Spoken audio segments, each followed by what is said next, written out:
Hello again, this is the 11th of December 2020. This is another Auti Thoughty. Today I will be talking about things that have surprised me and things that I have learned in coming up to a year of self-diagnosis. I am still on the waiting list for a official diagnosis. I got a letter before coronavirus saying it would be about 2 years. I don't know why it takes so long. But yes, I've been in the process of learning about what autism actually is for about 10 years. Maybe a little bit more, maybe a little close to 15 years now. And I think one of the big difficulties in that is you do find that a lot of the sort of websites give lists of traits that are noticeable to somebody else, but you don't actually know how it feels to be an autistic person, and you find a whole new world of traits and language when you start to look into autistic communities. And it was only really through happening to meet a few people online who'd already been diagnosed that I really got involved in that, and I'd probably still be umming and erring if I hadn't come across those people. And of course, when you don't know any actual autistic people and you're learning from the media, from medical textbooks and such, it's you do get a lot of misinformation, a lot of old outdated information, and you find there's a whole different language there as well. The medical profession tend to talk about symptoms, whereas the autistic community talk about traits. You see on medical websites words like disorder being used quite a lot, disability, talking about as if it's quite a bad thing to be. And then you go to the autistic community and they have a much more positive view, a much more life-affirming view, much more sort of welcoming, comforting, caring sort of atmosphere. I mean, obviously there are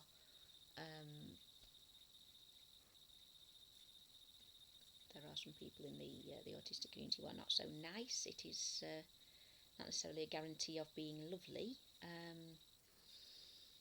Of course, being trying to describe what autistic people are like, it's like trying to describe what black people or Muslims or tall people are like. There are some defining characteristics and some common experiences, but ultimately we're all individuals with our own complex, multifaceted personalities and our own pasts and experiences and other aspects of our identities. I'm going to talk about a few things that I have learned that I didn't expect. I think the thing that, one of the things that really made a very big difference to me, to my life, to the way I perceive everyone around me, is that by learning about autism and how it affects us, how we are different, I've actually come to a much better understanding of neurotypical people.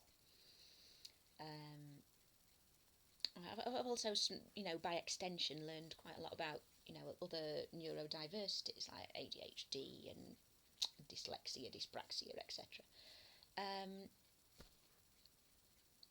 It becomes a very big subject, and a very interesting subject. And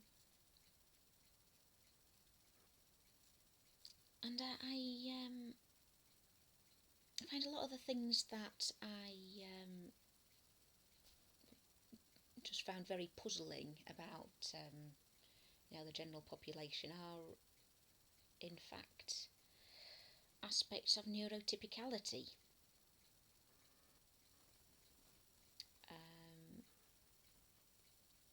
Things that I found annoying about the people around me, a lot of them are just the way that neurotypical minds function.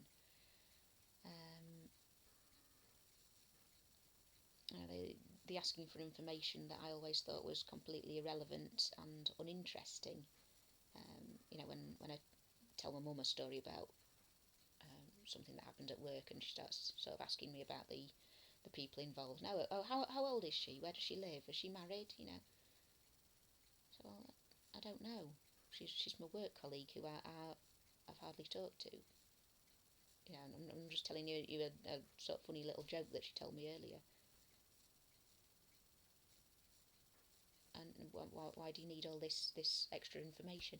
And it's just part of the neurotypical mind to um, be interested in things that I consider as an autistic person to be trivialities, to be irrelevant. And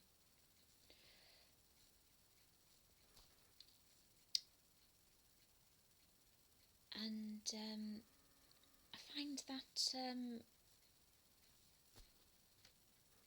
a lot of things that I didn't understand, about things like religion and beliefs, things that I consider to be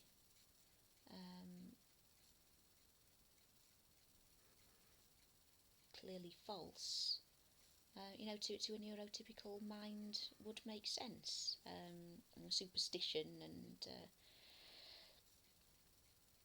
of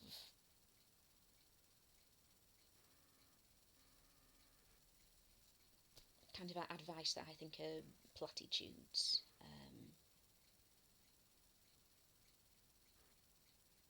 Sort of motivational poster type slogans, believe in yourself, be true to yourself. What does that even mean? I mean, to a neurotypical person, they're probably sort of quite meaningful. Maybe, I don't know, and certainly to the person who wrote them.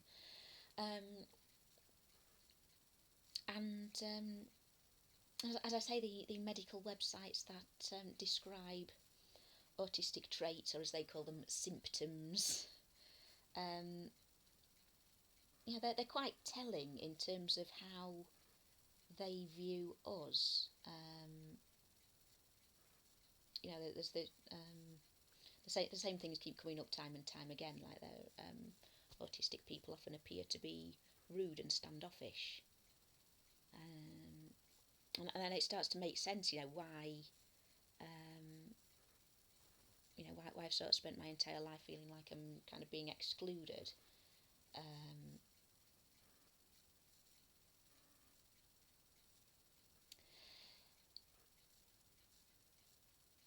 It's not because of necessarily something I have done wrong. It's because of how I am being perceived. My what I consider to be sort of my natural behaviour is sort of perceived to to the outside world, who expects me to be sort of a lot more outgoing, to be sort of deliberately distancing myself. I suppose leads quite nicely into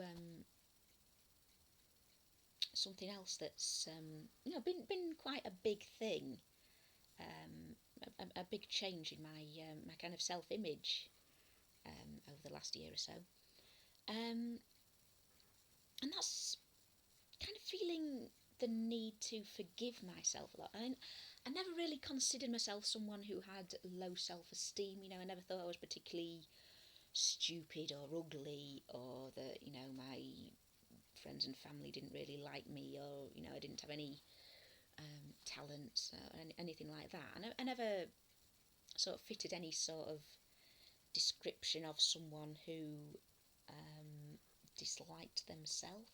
suppose in a lot of ways, yeah, maybe I do have a lot of likable qualities in some senses. I do have use and value. But on the other hand, there are other aspects of my personality and my general being that maybe I ignored or denied the existence of, or made excuses for. Um, that kind of come to the conclusion maybe, you know, maybe it's not that bad. Um, like a lot of people throughout my life have, parents, teachers, and people around me have sort of described me as being kind of very, very quiet and shy. And that's not how I've wanted to be seen. Um, I, I, I never really I never thought of being shy as being a positive thing. I looked on myself as being sort of quite hard. As I sort of wanted to be a bit more intimidating than that. So I kind of denied shyness, sort of denied being, those sort of vulnerable sort of qualities. But then reading up about, the effects of talking to other autistic people about, their feelings, their lives.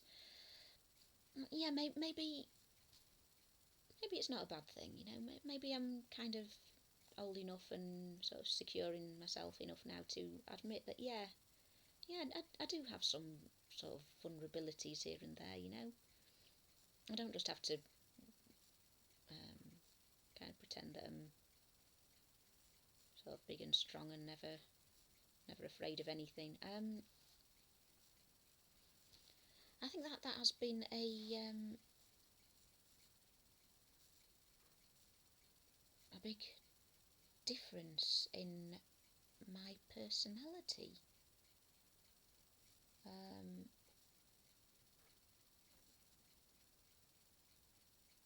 Certainly in my self-image. Um,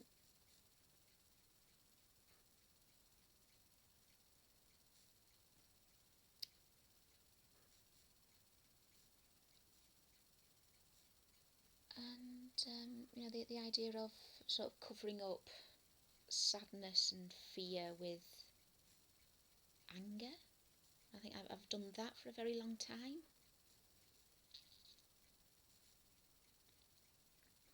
I have sort of had a lot of events in my past that have made me sort of feel upset. Um, I feel kind of weak and powerless, but I never admitted to that. But to look back and say, yes, I was um, I was bullied at school. I that made me um, that made me feel very sad. It made me feel weak. It made me feel powerless. It made me feel quite isolated. I felt like, I did sort of want people to, if not like me, then at least just leave me alone. Um,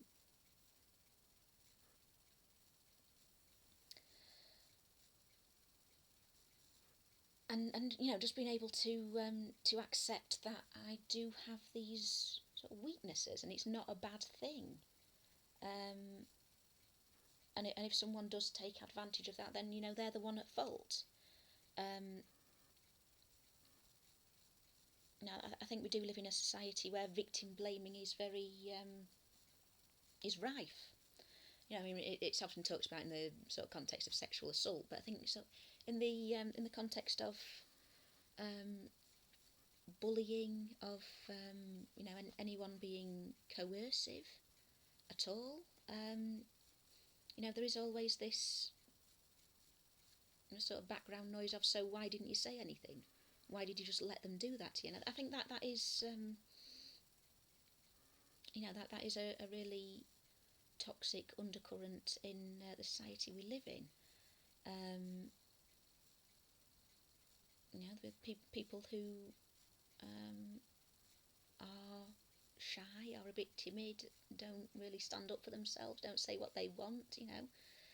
They don't deserve to be cheated and to be pushed around. It's the people doing the cheating and the pushing around that are the ones who ought to be punished here.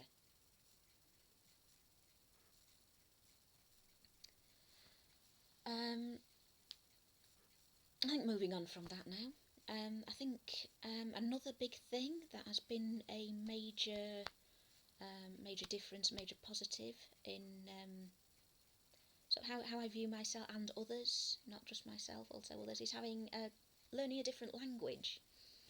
There's when you start getting involved in autistic communities, you start picking up a different lexicon. We talk about things like shutdown.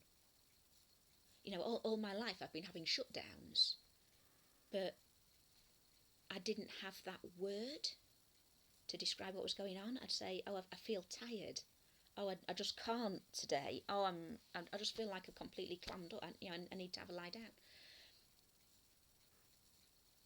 But having the word shutdown, it describes the experience a lot more accurately than just I just really really need some time to myself. I've had enough. I can't do this. It's like selective mutism, or as it's also known, situational mutism. I think one of the difficulties in talking about autism is that the language is changing so fast, and so much is being discovered that it's quite hard to keep up sometimes. And what was called selective mutism has just very recently changed to be situational mutism, and it is more descriptive. It's just that I learned that it was called selective mutism, and I'm sort of remembering to change it to situational mutism, which is much more accurate descriptor of what it is. It's sometimes a bit hard to keep up with these things. The situational mutism thing. It's something that is a very common experience, but again, until you actually have the word to describe what is going on, you can't describe what's happened to you. You can say, "Oh, I find it hard to express myself sometimes," but until you actually read up what it is and what common triggers are, how to sort of release yourself from it, you don't know. You just think you're being a bit shy or whatever. You just think you're a quiet person. Um, and through this sort of change in language, I come to much more closely understand my own behaviour, and that of other people, of course. I mean, I talked before about understanding neurotypical people a lot more. I do find as well that I can look back on things that have happened in my life and sort of come to some understanding that's a little bit greater than, well, that's just how I am. All these sort of contradictions in myself. I'm supposed to have an IQ that puts me, in the literal genius level, and yet I'm just really slow on the uptake when it comes to sort of having conversations and talking about people's ulterior motives and sort of complex humour. And why is that? I'm supposed to be a very intelligent person, yet I can't follow a conversation that has any greater depth than a basic exchange of information. What's going on there? I've always been a big, strong, healthy girl, but when I was at school, I was literally the worst in the year. No exaggeration, the worst in the year at PE. Why could I not run? Why could I not climb or catch a ball? Or what's what's wrong with me, and I found that actually there's nothing wrong with me. It's the makeup of my brain, you know.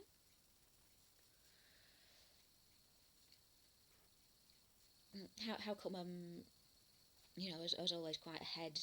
I'm learning to talk as a small child, but I learned to read very early. I was reading kind of Lord of the Rings when I was 8.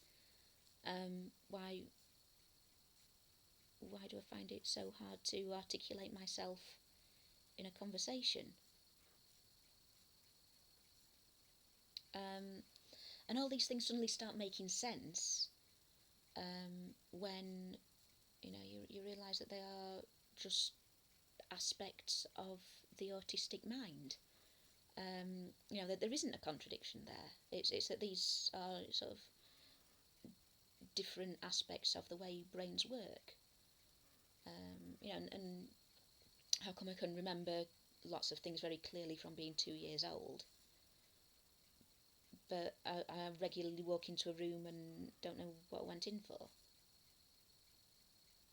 That's it's and you learn the difference between long-term and short-term memory, and how they're processed differently, and the autistic experience is to lay down long-term memory, but the short-term memory is not really so reliable, whereas the neurotypical mind is sort of a lot more focused on short-term memory.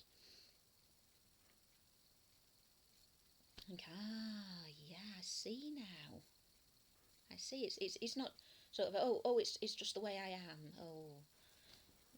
Yeah, I'm a bit stupid sometimes. No, it's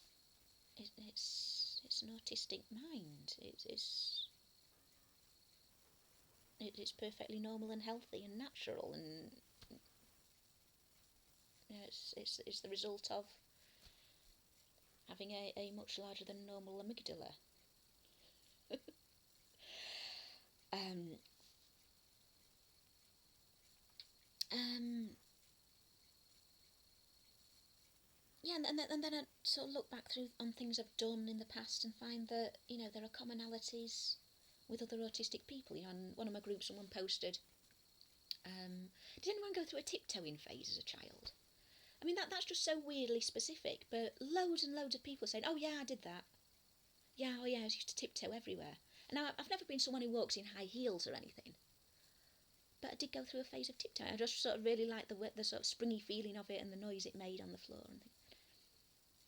And yeah, I did that as well. And sort of more subtly, I'd for a long time as a child, I'd sort of pretend to be a cat sometimes for whole afternoons. To the point that my mum still talks about it sometimes as a really annoying thing that I did as a kid. And just sort of pretend to be a cat all the time. Um, and I realised, yeah, it's because I didn't want to be a human. I didn't want to have to communicate on a verbal level. And, it's suddenly a lot more clear why I enjoyed that game so much.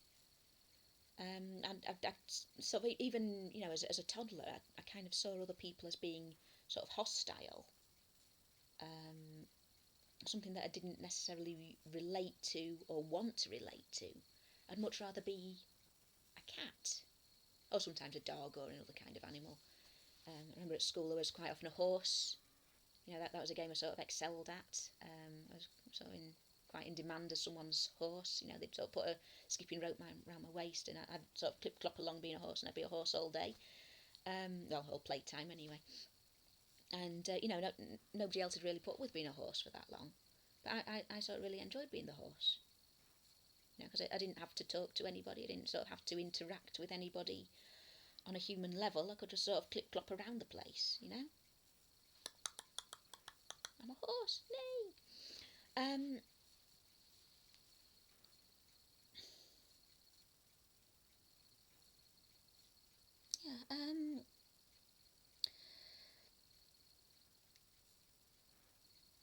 I think another big thing of joining autistic community, not necessarily being autistic myself, is finding a sense of belonging, which isn't something I'd really known. I find people who are, you know, like me. It's quite an odd experience, you know. I sort of really connect with a lot of autistic people. And when I look back on people who I have known in the past, you know, everyone who I've got along with pretty well, um,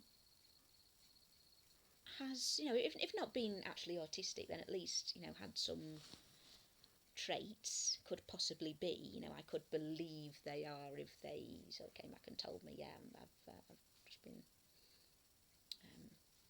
been diagnosed autistic. Um,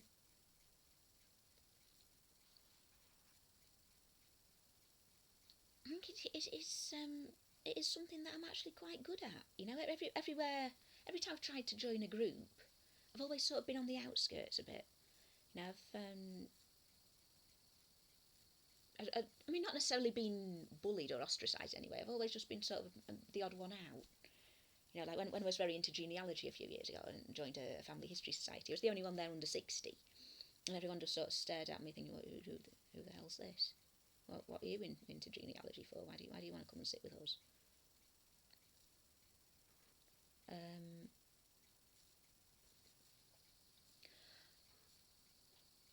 I mean, when I started getting into kind of political activism, and I know I was, um, that everybody there was kind of welcoming and, you know, wanted me to be part of the group. But at the same time, I always just sort of felt like the new one who didn't really know as much as anybody else and who didn't have the sort of level of experience of everybody else. Um, I mean, even though I've kind of been with the group a decade now, you know, I still kind of feel like I'm I'm still not really as knowledgeable as everybody else is. I still sort of leave it to other people to organise things.